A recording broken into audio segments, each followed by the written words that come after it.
నమస్తే, నేను మీ యష్మిత. ETV life ఆధ్యాత్మిక ఛానల్ జీవన యోగ కార్యక్రమానికి మీ అందరికీ స్వాగతం.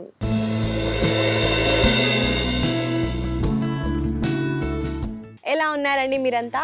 నేనైతే చాలా బాగున్నాను. మీరందరూ కూడా బాగుంటారండి, ఎందుకంటే మీరు జీవన యోగాని అలవాటు చేసుకున్నారు కాబట్టి. ఇవాళ మన సాధన మొదలు పెట్టేద్దామండి.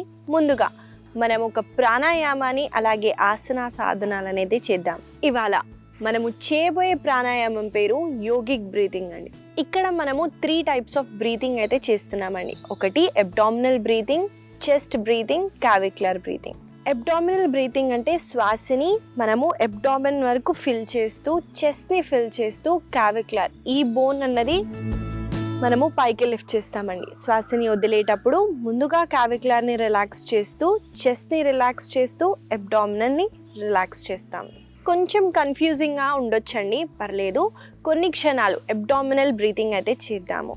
మనము కుడి చేతిని ఇలా అబ్డామిన్ పైన రిలీజ్ చేస్తూ శ్వాసని మనము డీప్గా ఇన్హేల్ చేయాలండి. ఈ పొట్ట భాగం పైకి రావాలి. శ్వాసని వదిలేటప్పుడు లోపలికి వెళ్ళాలి.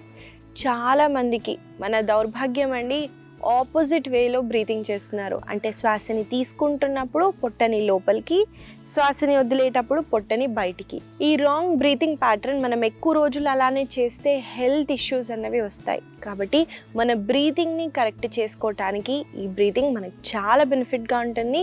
మనం కలిసి కొన్నిసార్లు అబ్డామినల్ బ్రీతింగ్ చేద్దామండి. నాతో పాటు మీరు చేయండి.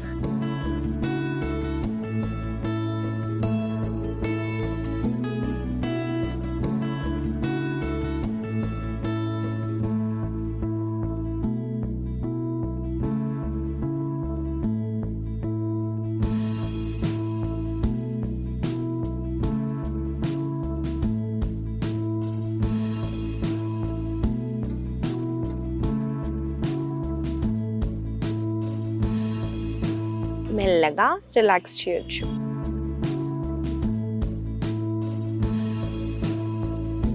ఇదండి అబ్డామినల్ బ్రీతింగ్. మనము నెక్స్ట్ చెస్ట్ బ్రీతింగ్ అయితే చేస్తున్నామండి. శ్వాసని ఓన్లీ చెస్ట్ వరకే ఫిల్ చేస్తూ శ్వాసని వదలండి.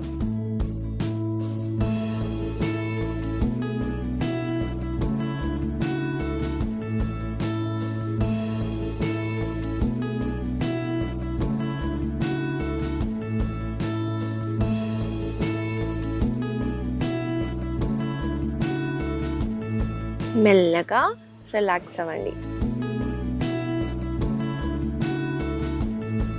నెక్స్ట్ వచ్చేసి షాలో బ్రీతింగ్ అండి. అంటే ఓన్లీ మనం శ్వాసని ఈ కాలర్ బోన్ వరకే తీసుకుంటూ రిలీజ్ చేస్తూ ఉంటాము. మనము ఎక్కువగా కాన్సన్ట్రేషన్ అయినా శ్వాస మీద ఓన్లీ ఇక్కడ వరకే తీసుకోవటానికి ట్రై చేయండి.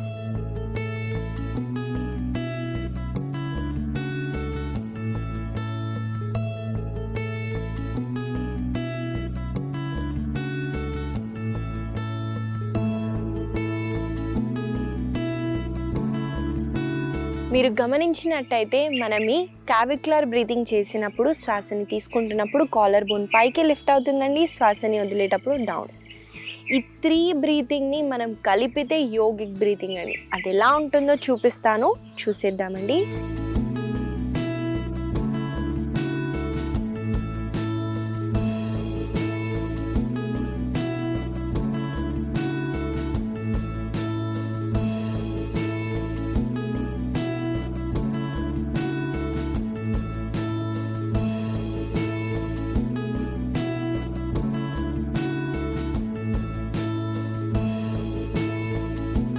చూశారు కదండి, మనము శ్వాసని తీసుకుంటున్నప్పుడు ముందుగా అబ్డామిన్ని, చెస్ట్ని, క్యావిక్యులర్ని ఫిల్ చేస్తున్నాను. అలాగే శ్వాసని వదిలేటప్పుడు ముందుగా క్యావిక్యులర్ని, ఆ తర్వాత చెస్ట్ని, ఆ తర్వాత అబ్డామినల్ రీజియన్ని ఎంప్టీ చేస్తున్నాము. మనకొచ్చే అనారోగ్య సమస్యల్లో మనము ఒక డీప్ ఇన్హేల్ ఎక్సేల్ చేసినా కూడా మనకి చాలా డిఫరెన్స్ ఉంటుందండి హెల్త్ విషయంలో. కాబట్టి మన పెద్దవాళ్ళు చెప్తూ ఉంటారని, యాంగ్షియస్ అయినా కొంచెం వాటర్ తాగండి, కొంచెం సేపు కూర్చొని శ్వాసని డీప్ ఇన్హేల్ ఎక్సేల్ చేయండి, లేదా మైండ్ని డైవర్ట్ చేయడానికి కౌంటింగ్స్ చేయండి అని అంటూ ఉంటారండి. ఇవన్నీ మన హెల్త్ని కాపాడటానికే కాబట్టి మీరు తప్పకుండా ఈ యోగిక్ బ్రీతింగ్ని ప్రతిరోజు సాధనాలో యాడ్ చేయండి. మనము కలిసి ఈ యోగిక్ బ్రీతింగ్ని కొన్నిసార్లు చేద్దాము. నాతో పాటు మీరు చేయండి.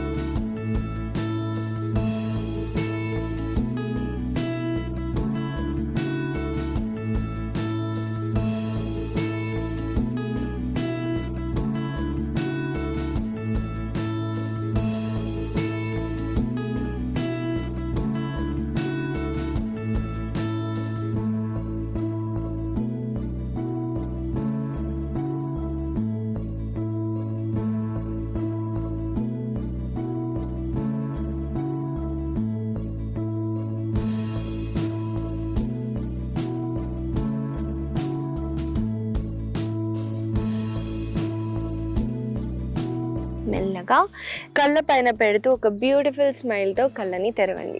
ఇదండి యోగిక్ బ్రీతింగ్. ఈ ప్రాణాయామం వల్ల ఎన్ని లాభాలు ఉన్నాయో తెలుసుకున్నాం కాబట్టి తప్పకుండా ఈ ప్రాణాయామాన్ని మీ సాధనాలు యాడ్ చేస్తూ ప్రాక్టీస్ చేయండి. ఇవాళ మన సాధనాలో మొదటిగా మనం చేయబోయే ఆసన పేరు గరుడాసన. ఈ ఆసన చేయటానికి ముందుగా ఏ హ్యాండ్ సపోర్ట్ లేకుండా నిల్చోటానికి ట్రై చేయండి. ఈ గరుడాసన చేయటానికి నేను ఒక వైపున తిరుగుతున్నానండి. చూడండి, ముందుగా మనము 2 కాళ్ళని జోడిస్తూ మోకాళ్ళని జోడిస్తూ తాడాసనాలో నిల్చుంటాం. ఇక్కడ శ్వాసని తీసుకోండి. శ్వాసని వదిలేటప్పుడు 2 మోకాళ్ళని బెండ్ చేయండి. వన్స్ బెండ్ చేసిన తర్వాత కుడి కాళ్ళని పైకి లిఫ్ట్ చేస్తూ ఎడమ కాళ్ళని వ్రాప్ చేయండి. వన్స్ వ్రాప్ చేసిన తర్వాత నా కుడి కాళ్ళు ముందుంది కాబట్టి కుడి చేతిని ముందు ప్లేస్ చేస్తూ ఎడమ చేతితో వ్రాప్ చేయండి. అలాగే ఈ పొజిషన్లో హోల్డ్ చేయండి. మెల్లగా ముందుగా చేతులని రిలాక్స్ చేస్తూ ఆ తర్వాత కాళ్ళని రిలాక్స్ చేయొచ్చు. ఇదండి గరుడాసన. ఇక్కడ చాలామంది చేసే కామన్ మిస్టేక్ అండి, మనం జస్ట్ నిల్చోనే వ్రాప్ చేయాలని ట్రై చేస్తాము. అస్సలు వ్రాప్ చేయడానికి కుదరదండి. కాబట్టి మనం బెండ్ చేసి వ్రాప్ చేయగలిగితేనే అవుతుంది. అది కొంచెం కాన్షియస్గా చేయండి. గరుడాసన చేయటం వల్ల మన హ్యాండ్స్లో లెగ్స్లో మనము ఇలా ప్రెస్ చేస్తున్నామండి. మనకి ఇక్కడ లింఫ్ నోడ్స్ ఉంటాయి. ఇక్కడ మనకి ప్రెషర్ పడటం వల్ల మనకి బ్లడ్ సర్క్యులేషన్ అన్నది ఎక్కువగా ఉంటుంది. హ్యాండ్స్ అన్నవి మేజర్ లిమ్స్ అండి. మనం ఏదన్నా పని చేయాలన్నా కాళ్ళు చేతులతోనే మన మూమెంట్ అన్నది జరుగుతుంది. కాబట్టి ఇక్కడ మనకి ప్రెస్ అవ్వటం వల్ల బ్లడ్ సర్క్యులేషన్ ఎక్కువై మన హ్యాండ్స్ లెగ్స్ అన్నవి స్ట్రెంగ్త్గా ఉంటాయి. అలాగే బ్లడ్ సర్క్యులేషన్ వెళ్ళటం వల్ల ప్రాణశక్తి కూడా బాగా ఫ్లో అవుతుంది. ఈ ఆసన వల్ల మన షోల్డర్ మొబిలిటీ పెరుగుతుందండి. కాళ్ళలో మంచి బలంగా కూడా అవుతాయి. కాబట్టి మనము కలిసి ఈ ఆసన చేసే ముందు మనము గరుడాసనాన్ని కలిసి కొన్నిసార్లు అయితే చేద్దామండి. నాతో పాటు మీరు చేయండి.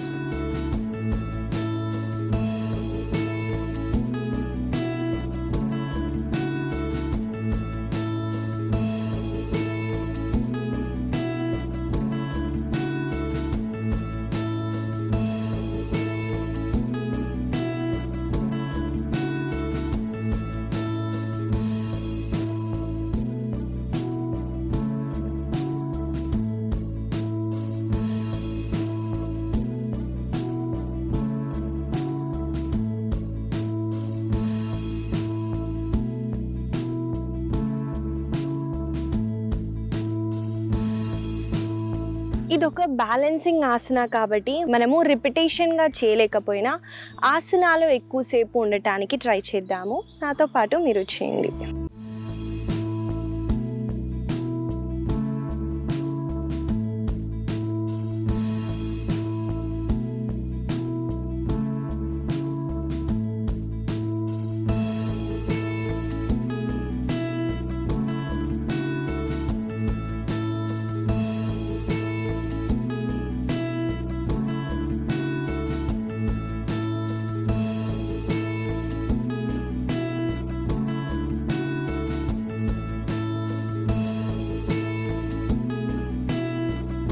ఇదండి గరుడాసన. ఇది ఒక బ్యాలెన్సింగ్ ఆసన కాబట్టి మనకి ఫోకస్, కాన్సన్ట్రేషన్ కూడా బాగా పెరుగుతుంది. తప్పకుండా మీరు ఈ ఆసనాన్ని మీ సాధనాలో యాడ్ చేస్తూ ప్రాక్టీస్ చేయండి. మనము తర్వాత చేయబోయే ఆసన పేరు మార్ఝరి బిథిలాసన. చూసేద్దామండి ఆసన ఎలా చేయాలో. ఈ ఆసన చేయడానికి టేబుల్ పొజిషన్లోకి రావాలండి. కాబట్టి నేను ముందుగా మోకాళ్ళ పైకి వచ్చేసి మోచేతులని కింద డ్రాప్ చేయండి. ఆ తర్వాత 1 పామ్ డిస్టెన్స్ని తీసుకోండి. ఎగ్జాక్ట్గా మనం టేబుల్ పోస్చర్లో వచ్చిన తర్వాత చూడండి, ఎడమ మోకాలని సెంటర్లోకి తీసుకొస్తూ కుడి కాళ్ళని నేను స్ట్రెచ్ చేస్తున్నానండి. శ్వాసని తీసుకుంటూ కాళ్ళని పైకి అలాగే తలని పైకెత్తండి. శ్వాసని వదులుతూ కుడి మోకాలని శిరస్సు దగ్గరికి తేండి. ఇది ఒక చిన్న వేరియేషన్ అండి.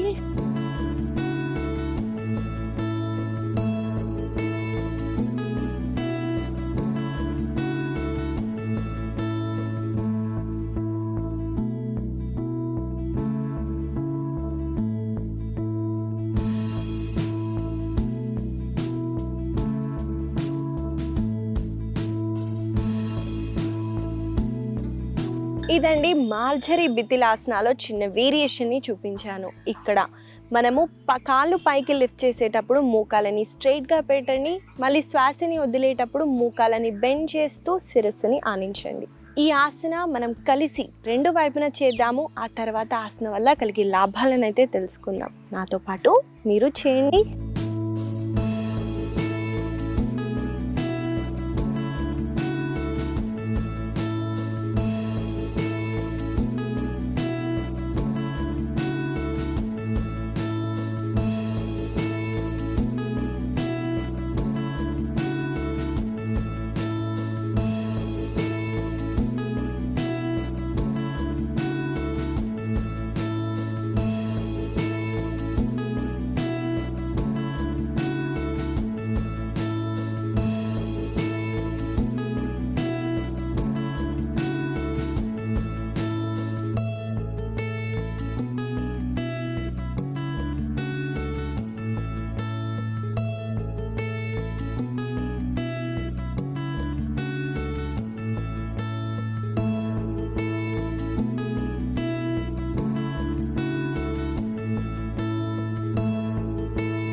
మెల్లగా శిశు ఆసనాలో రెస్ట్ చేయండి.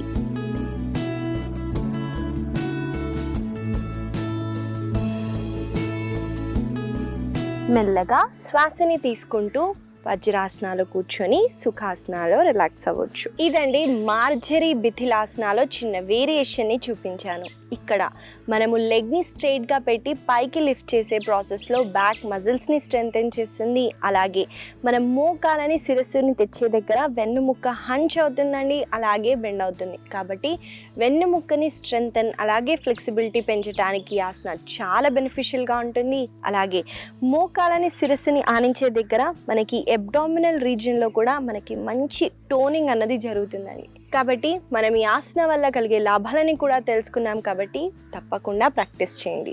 మనము తర్వాత చేయబోయే ఆసన పేరు అర్ధపించ మయూరాసన. దీన్ని డాల్ఫిన్ పోజ్ అంటారండి. చూసేద్దాం ఆసన ఎలా చేయాలో. ఈ ఆసన చేయడానికి ముందుగా 4 ఆర్మ్ ప్లాంక్ అయితే రావాలండి. కాబట్టి నేను ఆ పొజిషన్కి వచ్చేస్తున్నాను, చూడండి.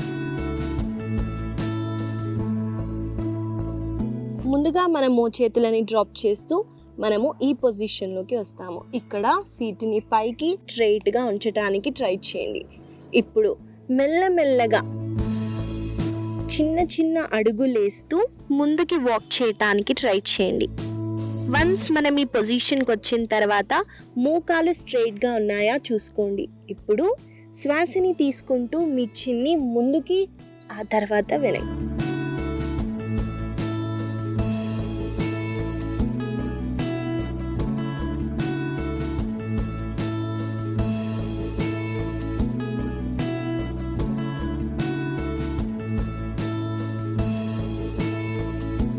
మెల్లగా రిలాక్స్ అవ్వచ్చు. చూసారు కదండి, అర్ధ పింఛ మయూరాసనాలో చిన్న వేరియేషన్ని చూపించాను. మనము కలిసి ఆసనాన్ని కొన్నిసార్లు ప్రాక్టీస్ చేద్దాము. నాతో పాటు మీరు చేయండి.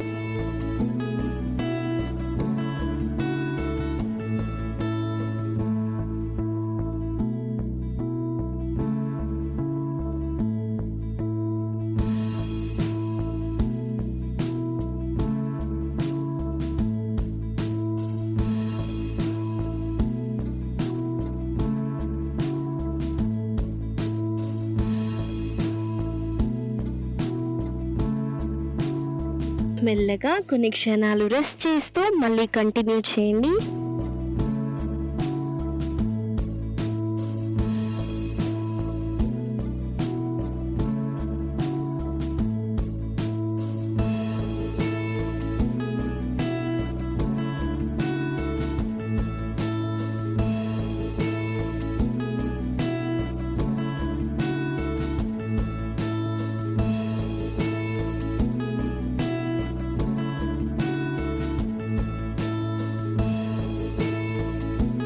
మెల్లగా శ్వాసని తీసుకుంటూ వజ్రాసనాలో కూర్చొని రిలాక్స్ అవ్వచ్చు. ఇదండి అర్ధ పింఛ మయూరాసన.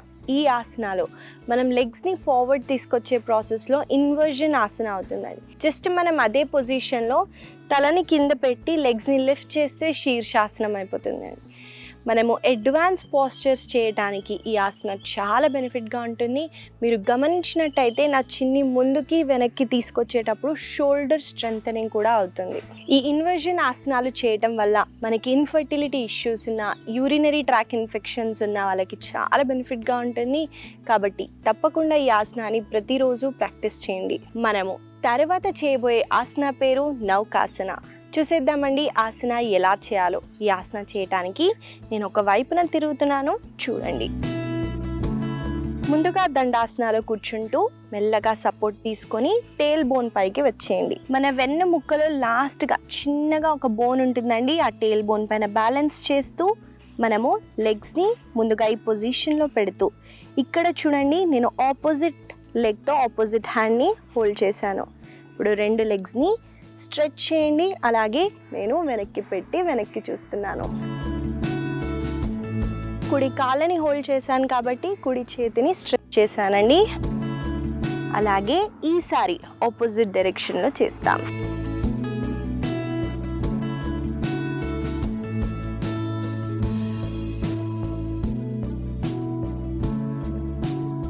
ఇదండి నౌకాసనాలో ట్విస్టింగ్ చేస్తున్నామండి. స్పైన్కి మంచి ట్విస్ట్ చేస్తున్నాము. నౌకాసన చేయటం వల్ల మన కోర్ స్ట్రెంగ్త్ అన్నది బాగా పెరుగుతుంది. అలాగే మనం ఆపోజిట్ లెగ్ని హోల్డ్ చేసినప్పుడు షోల్డర్ మొబిలిటీ కూడా పెరుగుతుందండి. కాబట్టి మనం కలిసి ఆసనాన్ని కొన్నిసార్లు ప్రాక్టీస్ చేద్దాము. నాతో పాటు మీరు చేయండి.